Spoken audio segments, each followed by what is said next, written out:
Namun sebelum kami memasuki dramanya, izinkan kami perkenalkan diri terlebih dahulu. Perkenalkan, nama saya Rukna Panesi Mistega. Saya berperan sebagai Sumanurung Bainea. Perkenalkan, nama saya Muhammad Isyaf Fajasa. Saya sebagai Sultan Alauddin sekaligus Raja Goa pertama. Perkenalkan, nama saya Rasya Kanata Mulia. Saya berperan sebagai Datu Ribandar. Perkenalkan, nama saya Kansawaya Firni. Saya berperan sebagai narator. Perkenalkan, saya Priscilia Putri Fiona dari Aksi 39 dan di sini saya berperan sebagai Putri Fatimah. Perkenalkan, nama saya Ratik Mahdia dari Aksi 7. Kali ini saya akan melanjutkan VOC yang bernama Skillman. Perkenalkan, nama saya Daud Serpa Putra.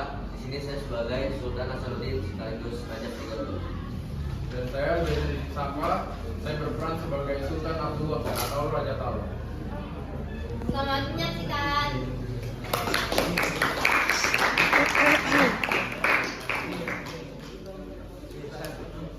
Kerajaan Goa Talo adalah kerajaan besar di Sulawesi Selatan yang berkembang pada abad ke-16. Kerajaan ini merupakan gabungan dari Goa dan Talo yang bersatu untuk memperkuat kekuasaan. Terletak di Makassar, Goa Talo menjadi pusat perdagangan yang ramai karena posisinya yang strategis. Banyak pedagang dari dalam dan luar negeri datang untuk berdagang. Dan kerajaan ini dikenal sebagai kerajaan maritim yang kuat dan terbuka tanpa sistem monopoli perdagangan. Dalam pemerintahannya terdapat dua pemimpin, yaitu Raja Goa dan Raja Talo dengan prinsip satu rakyat, dua raja. Namun, kerajaan ini mulai mendapat tantangan ketika VOC Belanda datang dan ingin menguasai perdagangan di Makassar. Penolakan dari Goa Talo akhirnya memicu konflik besar yang menjadi bagian penting dalam sejarah kerajaan ini. Dari tanah yang diikuti konflik dan perpecahan, lahirlah harapan akan persatuan. Takdir mempertemukan para pemimpin yang sadar bahwa kekuatan sejati bukanlah saling menaklukkan, melainkan saling menguatkan. Disinilah awal dari sumpah yang akan mengguncang zaman.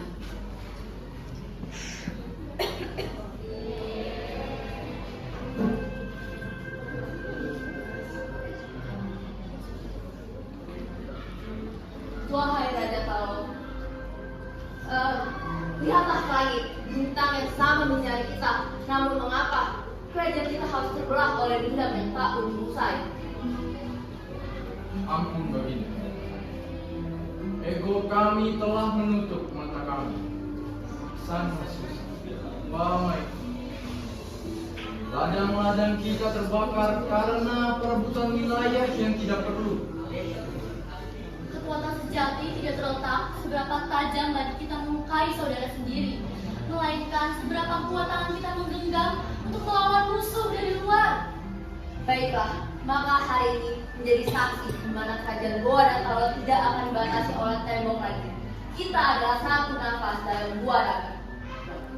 Sumpah ini akan kami jaga hingga akhir hayat. Goa Talo mate neserek, talang neserek. Ingatlah bersatu, seret tahu tapi ruang karya. Jika Goa terluka, maka Talo mengobati. Dan jika Talo terancam, maka Goa melindungi. Siapa yang berkhianat akan dimakan oleh sumpahnya sendiri. Setelah Goa dan Talo bersatu, kerajaan menjadi lebih kuat dan mulai berkembang besar. Namun, para pemimpin kerajaan merasa masih ada kekosongan dalam kehidupan mereka. Pada saat itulah, datang seorang ulama dari luar daerah yang membawa ajaran Islam ke tanah Goa.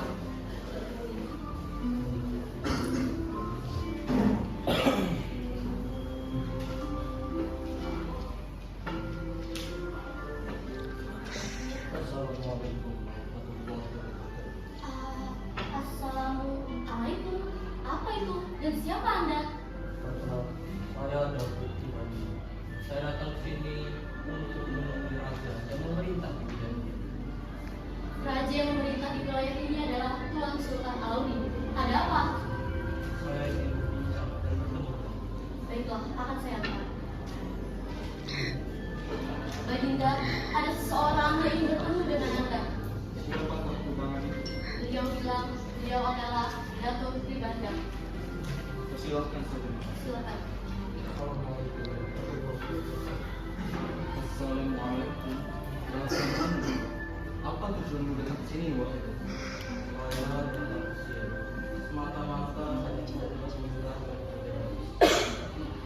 Dari banyaknya ajaran yang datang di kerajaan ini, mengapa ajaran yang kali ini harus saya pertimbangkan untuk kerajaan?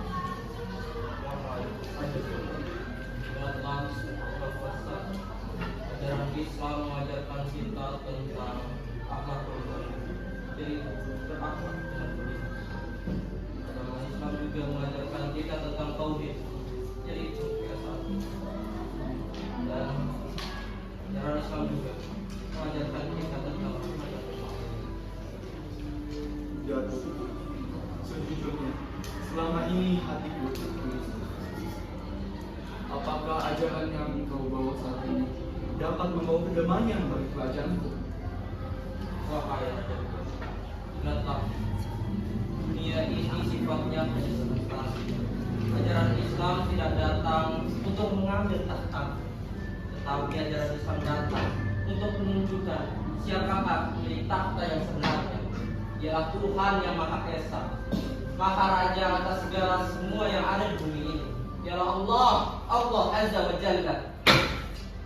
Datu, wahai Datu, kami sangat mencintai adat kami. Kami mempunyai sipi tangari. Dan apakah agama Islam akan menghapus seluruh peninggalan dan adat yang ditinggalkan oleh leluhur kami, wahai Datu? Wahai Raja tahu, ajaran Islam datang tidak untuk menghancurkan. Ajaran Islam datang untuk menyempurnakan. Adat dan syariat diibaratkan sebagai dua tiang penyangga rumah Allah. Apabila salah satu dari tiangnya runtuh, maka seluruh bangunannya pun akan runtuh. Datuk benar, selama ini kita memuja alam. Namun, Islam mengajarkan kita untuk memuja Sang Pencipta alam. Bukankah itu lebih masuk akal, Baginda? Baik. Wahai Datuk, kata-katamu bagai sungai yang menyiram gunung. Aku tidak ingin menduga lebih lama lagi. Ayo, tuntunlah kami menuju ajaranmu. Baik. Wahai Raja tahu, wahai silahkan ikuti saya. Kita akan membacakan dua kata. Asyhadu an la ilaha illa Allah wa asyhadu anna Muhammadan Rasulullah. Alhamdulillah. Wahai Raja tahu, wahai kalian semua sudah menjadi saudara seiman. Saya memiliki sedikit harta yang akan saya beri pada Raja Luar.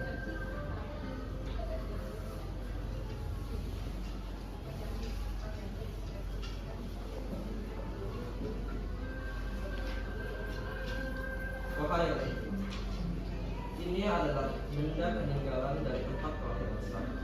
Sebelum sidang, mohon terima diri. Wahai Raja. Terima kasih. Bagaimana cara memakai benda ini? Pakailah benda tersebut di atas kepala.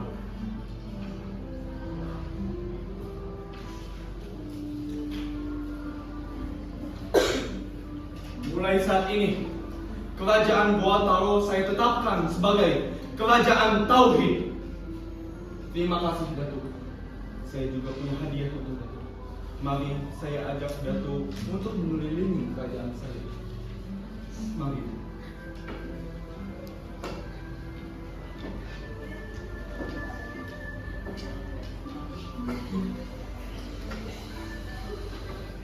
Sejak masuknya Islam, kerajaan Goa semakin berkembang dan menjadi pusat perdagangan yang ramai di Makassar. Banyak pedagang dari berbagai daerah datang karena kerajaan ini menerapkan perdagangan yang bebas atau monopolis. Namun, kondisi ini tidak disukai oleh bangsa Eropa, khususnya Velse Belanda. Velse berusaha menekan kerajaan Goa agar tunduk, tetapi ditolak oleh Sultan Hasanuddin. Penolakan ini membuat hubungan semakin tegang dan akhirnya berubah menjadi peperangan besar.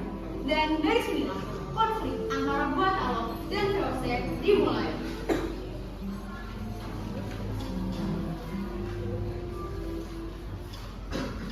Hei Sultan Hasanuddin. Iya, siapa Anda? Kenalkan, nama aku adalah Ilman, Gubernur Hindia Belanda ke-13. Untuk apa Anda kesini? Kedatangan kemari adalah untuk mengajukan kerjasama. Bagaimana jika kau menyerahkan pasar dagang monopoli tersebut dan aku akan memberikan kau sebutir emas? Tidak, saya tidak mau menerima apapun tawaran dari Anda. Sultan Hasanuddin, kesabaran VOC ada batasnya. Jika kalian tidak ingin menyerahkan monopoli pasar dagang itu, maka Makassar hanya akan menjadi kenangan di buku sejarah.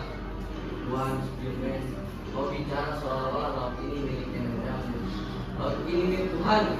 Siapapun bebas berada di atasnya untuk mencari rezeki. Jangan bicara soal Tuhan di hadapanku. Aku akan bicara soal meriam dan kapal perang. Lebih baik kau usir pedagang Melayu dan Inggris itu. Maka aku akan berikan kalian emas yang ini. Emas berumuran darah. Kami bukan bangsa yang bisa disuap hanya dengan potongan logam. Tena gampana. Kalian hanya sekedar orang yang tidak tahu cara menggunakan meriam. Lebih baik kalian serahkan itu. Jika kalian tidak mau menyerahkan itu, maka akan dipastikan matahari tidak akan terbit dari omku. Kau datang kemari membawa rantai perbudakan yang kau sebut perdagangan. Kami di sini tetap berdiri sampai tanah Makassar ada di sana. Kau pikir kesabaranku tidak ada batasnya? Dengar baik-baik, Sudirman. Kau punya Meksiu, tapi kami punya sini. Bagi kami, lebih baik kehilangan nyawa daripada kehilangan harga diri. Kurangi sirik. Rakyatku, rewaku, lebih baik mati sebagai pahlawan daripada hidup sebagai budak yang tunduk pada penjajah. Kamu ribut aku. Sultan, jika itu mau, maka bersiaplah untuk hancur. Anfal! Tuan! Sultan!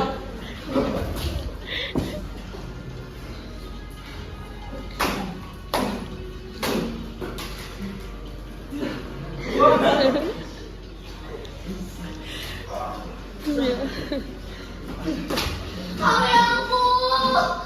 Dina kameraku. Ini, posisimu sudah mulai terpojok. Sultan, tanda tanganilah surat perjanjian itu. Maka kau akan diberikan tak hidup. Baiklah, saya akan menandatangani perjanjian umumnya itu. Sultan. Baik, terima kasih kerjasamanya. Salam sedikit. Aku pergi dahulu.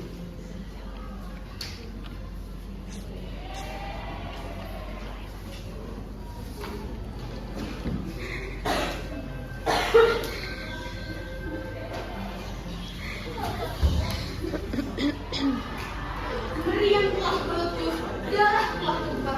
Perlawanan demi perlawanan telah meninggalkan tanah Makassar. Namun pada akhirnya sejarah mencatat sebuah titik pahit yang tak terelakkan. Pada tanggal 18 November 1667 lahirlah sebuah perjanjian yang mengubah arah nasib Gua Talo. Perjanjian Umayyah. Perjanjian itu bukan sekedar tulisan di atas kertas, melainkan luka yang terukir di hati rakyat. Di dalamnya, VOC memaksakan kehendaknya.